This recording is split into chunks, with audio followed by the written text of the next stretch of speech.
Bentrovati, nuovo appuntamento con Morsi di Sicilia. Oggi prepariamo una ricetta che nella mia dispensa non manca mai, la marmellata di arance.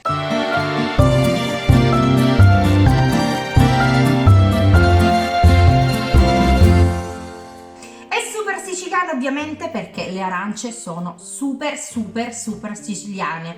In questo caso ho scelto delle arance Moro, sono delle arance che tendono ad avere la buccia e anche la polpa rossa, più è l'escursione termica tra il giorno e la sera, più rosse saranno le nostre arance. Gennaio di solito è il periodo ideale per farlo. Per questa preparazione vi serviranno appunto delle arance biologiche, utilizzeremo anche la buccia, quindi mi raccomando, se sono siciliane anche meglio, dello zucchero, potete utilizzare anche dello zucchero di canna, e dell'anice stellato o della cannella solo se volete aromatizzare la vostra marmellata. Mettiamoci subito all'opera. Mettiamo sul fuoco una pentola con dell'acqua, l'accendiamo e la portiamo a bollore. Nel frattempo peliamo le arance. Con un pelaverdure ricavo la buccia, così faccio questo movimento, quindi ondeggiando. Così facendo prenderemo solo la parte arancione. Vi anticipo che rimarrà profumo d'arancia nella vostra casa per giorni. Pelata anche l'ultima arancia, adesso tagliuzziamo la buccia a striscioline quanto più sottili è possibile. A questo punto l'acqua, come vedete, sta bollendo, vado a tuffare le scorzette. Le teniamo 30 secondi, dopodiché le scoliamo e le mettiamo in una bowl con l'acqua che iniziamo a preparare, acqua fredda, meglio ancora se ghiacciata. Ripetiamo l'operazione, nuovamente l'acqua sul fuoco, la porto a bollore e poi priviamo le arance della parte bianca, quindi teniamo soltanto gli spicchi. Tira, finiscila.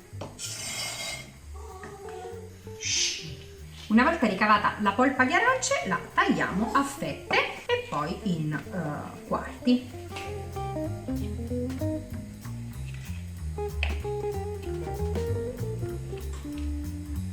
Vediamo che combino, sono cimabue.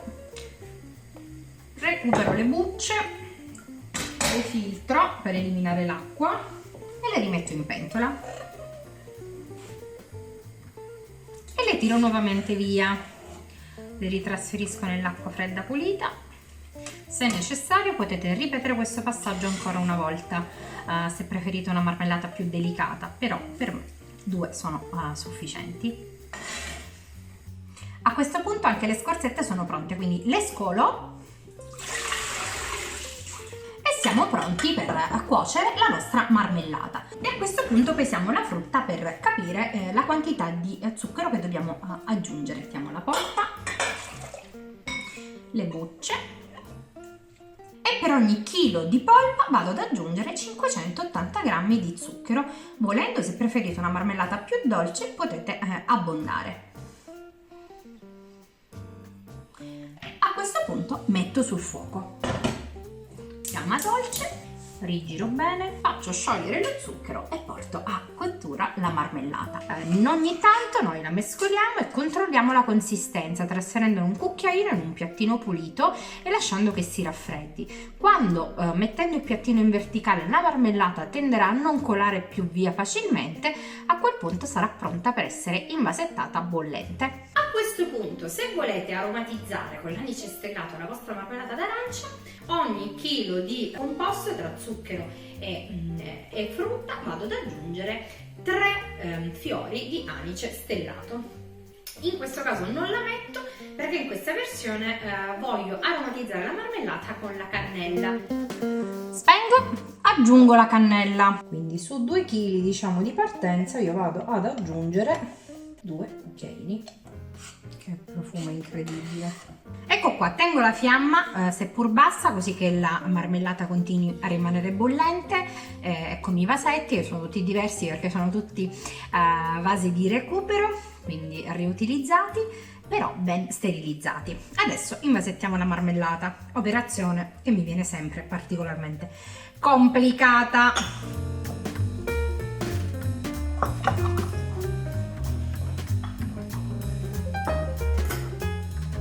Ed ecco pronta la mia marmellata d'arance, pronta quasi, si sta raffreddando. Una volta fredda pulirò i vasetti, quella è una mia prerogativa perché li sporco sempre, e la riporrò in credenza.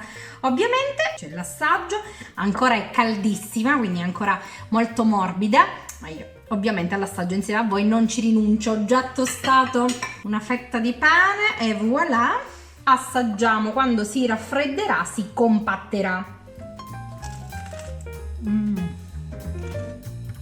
Ragazzi, è buonissima, è limpida, di diverse consistenze, si sente intensamente il sapore di arancia e la nota di cannella ci sta veramente molto molto bene. Sono certa che la replicherete e che mi farete sapere. Intanto vi abbraccio e alla prossima!